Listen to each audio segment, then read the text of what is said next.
दोस्तों जरा सोचिए। आप सुबह उठते हैं, फोन उठाते हैं और 2 घंटे कहाँ गायब हो जाते हैं, पता ही नहीं चलता। आप जानते हैं कि आपको पढ़ाई करनी है, काम करना है, अपनी सेहत पर ध्यान देना है, लेकिन शरीर बिस्तर से उठने को तैयार ही नहीं होता। दिमाग कहता है कल से शुरू करूंगा, और वो कल कभी नहीं आता। अगर आप भी इस आलस के जाल में फंसे हैं, तो आज की ये वीडियो आपकी जिंदगी बदल सकती है। क्योंकि आज हम बात करने वाले हैं एक ऐसी किताब की जिसका नाम है जापानीज एंटी लेजीनेस फॉर्मूला। एक ऐसी किताब जो जापानी संस्कृति, उनकी सोच और उनके सदियों पुराने सिद्धांतों से निकाली गई है, जिनकी मदद से जापान दुनिया के सबसे अनुशासित, सबसे प्रोडक्टिव और सबसे लंबी उम्र जीने वाले लोगों का देश बना। इस वीडियो को आखिर तक जरूर देखिएगा, क्योंकि अंत में मैं आपको एक ऐसी 5 मिनट की ट्रिक बताऊंगा जिसे जापानी लोग रोज इस्तेमाल करते हैं, ताकि वो कभी भी आलस के शिकार ना हो। चलिए शुरू करते हैं। जापान एक ऐसा देश है जहां लोग अपने काम को सिर्फ काम नहीं, बल्कि एक तरह की साधना मानते हैं। चाहे वो एक सुशी शेफ हो जो 20 साल से सिर्फ चावल बनाना सीख रहा है, या एक फैक्ट्री वर्कर जो हर दिन अपने काम में 1% सुधार लाने की कोशिश करता है। जापानी लोगों की यही सोच उन्हें बाकी दुनिया से अलग बनाती है। जापानीज एंटी लेजीनेस फॉर्मूला किताब इसी सोच को बारीकी से समझाती है। ये किताब कोई मोटिवेशनल भाषण नहीं देती, बल्कि व्यावहारिक, असरदार और टिकाऊ तरीके बताती है, जिनकी मदद से कोई भी इंसान, चाहे वो कितना भी आलसी क्यों ना हो, अपनी आदतें बदल सकता है। इस किताब की खास बात यह है कि इसमें बताए गए तरीके बहुत मुश्किल नहीं हैं। ये कोई रातों रात बदलाव का झूठा वादा नहीं करती, बल्कि ये सिखाती है कि छोटे छोटे, लगातार किए गए बदलाव ही असली और स्थायी बदलाव लाते हैं। आइए अब इस किताब के मुख्य सिद्धांतों को एक एक करके समझते हैं। किताब का सबसे पहला और सबसे महत्वपूर्ण सिद्धांत है काइजेन। जापानी भाषा में काइजेन का मतलब होता है निरंतर सुधार, यानी रोज थोड़ा थोड़ा बेहतर बनना।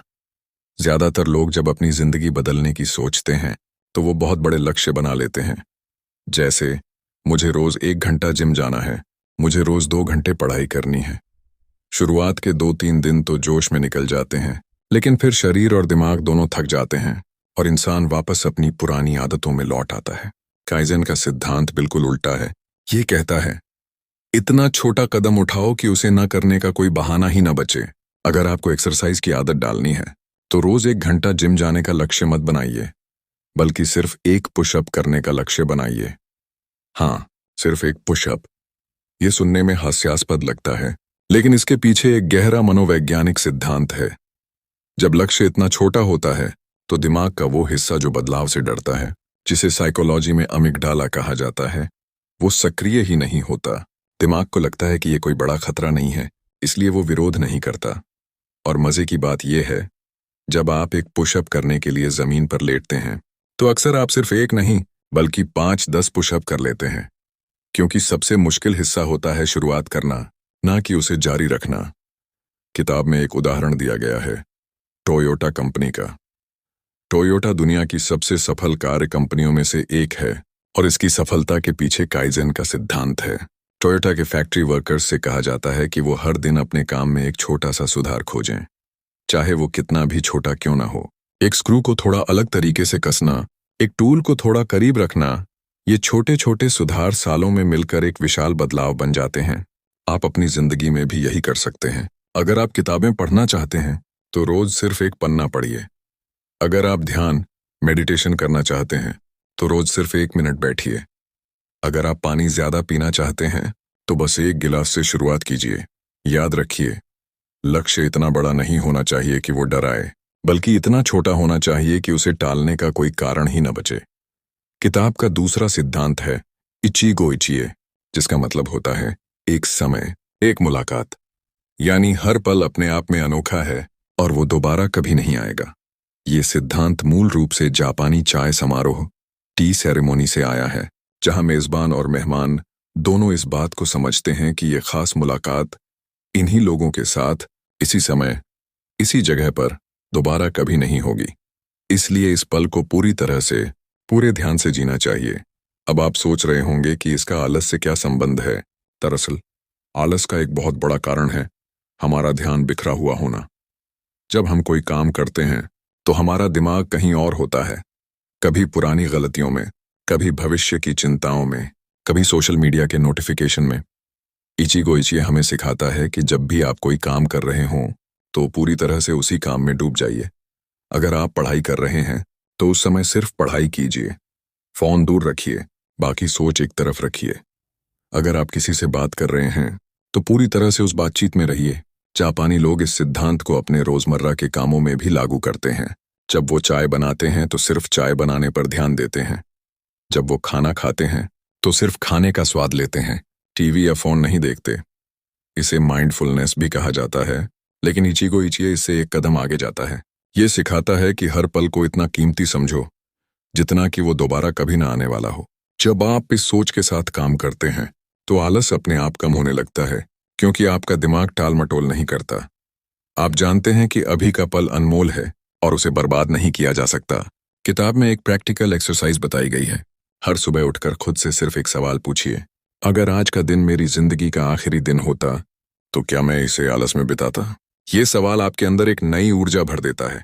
तीसरा सिद्धांत है शोशिन, जिसका मतलब होता है शुरुआती मन या बिगिनर्स माइंड। ये जैन बौद्ध धर्म से निकला हुआ एक विचार है जो कहता है कि हमें हमेशा वैसे ही सीखना और काम करना चाहिए जैसे हम पहली बार कुछ कर रहे हों, बिना किसी पूर्वाग्रह के, बिना किसी मुझे सब पता है वाली सोच के। आलस का एक बहुत बड़ा कारण होता है बोरियत और अति आत्मविश्वास। जब हम किसी काम को बार बार करते हैं तो हमें लगता है कि ये तो मुझे आता है और हम उसमें पूरी मेहनत नहीं लगाते। यही सोच धीरे धीरे हमें आलसी बना देती है। शोशिन हमें सिखाता है कि हर काम को, चाहे वो कितनी भी बार किया हो, एक नई नज़र से देखें। जैसे एक नया विद्यार्थी अपनी पहली क्लास में उत्साह से भरा होता है, वैसे ही हमें हर दिन अपने काम को देखना चाहिए। जापान के मशहूर सुशी शेफ ज़िरो ओनो का उदाहरण किताब में दिया गया है। 60 साल से ज्यादा सुशी बनाने के बावजूद वो आज भी हर दिन नई चीजें सीखने की कोशिश करते हैं। उनका मानना है कि मैं अभी भी सीख रहा हूं, मैं कभी पूर्णता तक नहीं पहुंचूंगा, लेकिन मैं हर दिन बेहतर बनने की कोशिश करूंगा। ये सोच हमें आलस से बचाती है, क्योंकि जब हम हर काम को नई नज़र से देखते हैं तो हमें उसमें बोरियत नहीं बल्कि उत्सुकता महसूस होती है, और उत्सुकता वो ईंधन है जो हमें आगे बढ़ाती रहती है। चौथा सिद्धांत है हारा हाचिबू, ओकिनावा द्वीप के लोगों का एक पुराना नियम, जिसका मतलब है तब तक खाओ जब तक पेट 80% न भर जाए। ये सिर्फ खाने का नियम नहीं बल्कि जिंदगी जीने का एक तरीका है। किताब इस सिद्धांत को हमारी ऊर्जा और समय के इस्तेमाल पर भी लागू करती है। ज्यादातर लोग या तो खुद को 100% ढकेलते हैं, जिससे वो जल्दी थक जाते हैं और फिर पूरी तरह आलस में डूब जाते हैं, या फिर बिल्कुल भी मेहनत नहीं करते। हारा हाचिबू सिखाता है कि संतुलन बनाए रखिए। अपनी पूरी ऊर्जा एक ही दिन में खर्च मत कीजिए। 80% ऊर्जा से काम कीजिए ताकि अगले दिन के लिए भी कुछ बचा रहे। यही कारण है कि ओकिनावा के लोग दुनिया में सबसे ज्यादा उम्र जीते हैं। वो अपने शरीर और दिमाग दोनों पर ज्यादा दबाव नहीं डालते, बल्कि एक स्थायी रफ्तार बनाए रखते हैं। जो लोग खुद को बहुत ज्यादा धकेलते हैं वो अक्सर बर्नआउट का शिकार हो जाते हैं और फिर हफ्तों तक कुछ नहीं कर पाते, जबकि जो लोग संतुलन से चलते हैं वो धीरे धीरे लेकिन लगातार आगे बढ़ते रहते हैं, और लंबे समय में यही लोग ज्यादा सफल होते हैं। पांचवां सिद्धांत है मोत्ताइनाई, एक जापानी शब्द जो किसी चीज को बर्बाद करने पर अफसोस जाहिर करने के लिए इस्तेमाल होता है। पारंपरिक रूप से ये शब्द संसाधनों जैसे खाना, पानी या सामान बर्बाद न करने के लिए इस्तेमाल होता था, लेकिन किताब इस सिद्धांत को एक नए नजरिए से पेश करती है। समय का मोत्ताइनाई, हमारा समय भी एक संसाधन है, और शायद सबसे कीमती संसाधन। जब हम घंटों सोशल मीडिया स्क्रॉल करते हैं या बिना किसी मकसद के टीवी देखते रहते हैं तो हम असल में अपने सबसे कीमती संसाधन को बर्बाद कर रहे होते हैं। किताब सुझाव देती है कि हर रात सोने से पहले खुद से पूछिए, आज मैंने अपना समय कैसे बिताया? क्या मैंने उसे मोत्ताइनाई नहीं किया? ये छोटी सी आदत आपको धीरे धीरे अपने समय के प्रति ज्यादा जागरूक बना देगी और आप अपने आप आलस से दूर होने लगेंगे। अब बात करते हैं उस ट्रिक की जिसका वादा मैंने वीडियो की शुरुआत में किया था। किताब में बताया गया एक सबसे असरदार और सरल टूल है 5 मिनट का नियम। जब भी आपको कोई काम करने में आलस आए तो खुद से कहिए, मैं सिर्फ 5 मिनट के लिए ये काम करूंगा, उसके बाद रुक सकता हूं। बस इतना ही। ये नियम इतना सरल लगता है कि इसे मानने से इनकार करना मुश्किल हो जाता है, क्योंकि कोई भी इंसान सिर्फ 5 मिनट के लिए मना नहीं कर सकता। लेकिन यहाँ एक दिलचस्प बात होती है, एक बार जब आप किसी काम को 5 मिनट के लिए शुरू कर देते हैं तो न्यूटन के पहले नियम की तरह गति में रहने वाली वस्तु गति में ही रहती है। आपका दिमाग उस काम में रुचि लेने लगता है और ज्यादातर मामलों में आप 5 मिनट के बाद भी काम जारी रखते हैं।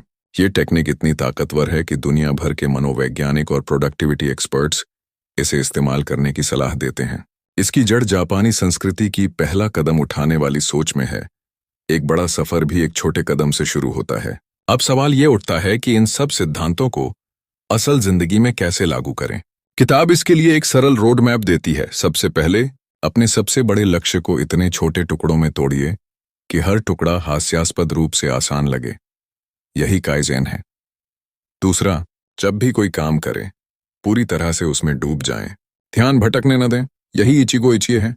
तीसरा, हर काम को नई नजर से देखें, चाहे वो कितनी भी बार किया हो। यही शोशिन है। चौथा, अपनी ऊर्जा का सही इस्तेमाल करें। खुद को 100% तक मत धकेलिए, 80% पर रुकना सीखिए। यही हाराहाचीबू है। पांचवा, अपने समय की कद्र कीजिए, उसे बेमतलब बर्बाद मत होने दीजिए। यही मोत्ताइनाई है। और जब भी आलस हावी हो, बस 5 मिनट का नियम याद रखें। ये सारे सिद्धांत मिलकर एक ऐसी सोच बनाते हैं जो आपको धीरे धीरे बिना किसी दबाव के एक अनुशासित और प्रोडक्टिव इंसान बना देती है। दोस्तों, जापानीज एंटी लेजीनेस फॉर्मूला किताब हमें यह सिखाती है कि आलस को हराने के लिए आपको कोई जादुई फॉर्मूला नहीं चाहिए, बल्कि छोटी छोटी लगातार की गई कोशिशें चाहिए। काइज़ेन का 1% सुधार, इचिगो इचिए का पूरा ध्यान, शोशिन की सीखने वाली सोच, हाराहाचीबू का संतुलन और मोत्ताइनाई की समय की कद्र, ये सब मिलकर आपकी पूरी जिंदगी बदल सकते हैं। याद रखिए, परफेक्शन की जरूरत नहीं है, सिर्फ निरंतरता, कंसिस्टेंसी की जरूरत है। आज से, अभी से सिर्फ एक छोटा कदम उठाइए और देखिए कैसे आपकी जिंदगी धीरे धीरे बदलने लगती है। अगर आपको ये वीडियो पसंद आई हो तो इसे लाइक कीजिए, अपने दोस्तों के साथ शेयर कीजिए जो आलस से जूझ रहे हैं, और चैनल को सब्सक्राइब करना ना भूलिए, क्योंकि हम ऐसी ही जबरदस्त किताबों के सार आपके लिए लाते रहेंगे। कमेंट में बताइए कि इस वीडियो का कौन सा सिद्धांत आपको सबसे ज्यादा पसंद आया। मिलते हैं अगली वीडियो में, तब तक के लिए धन्यवाद।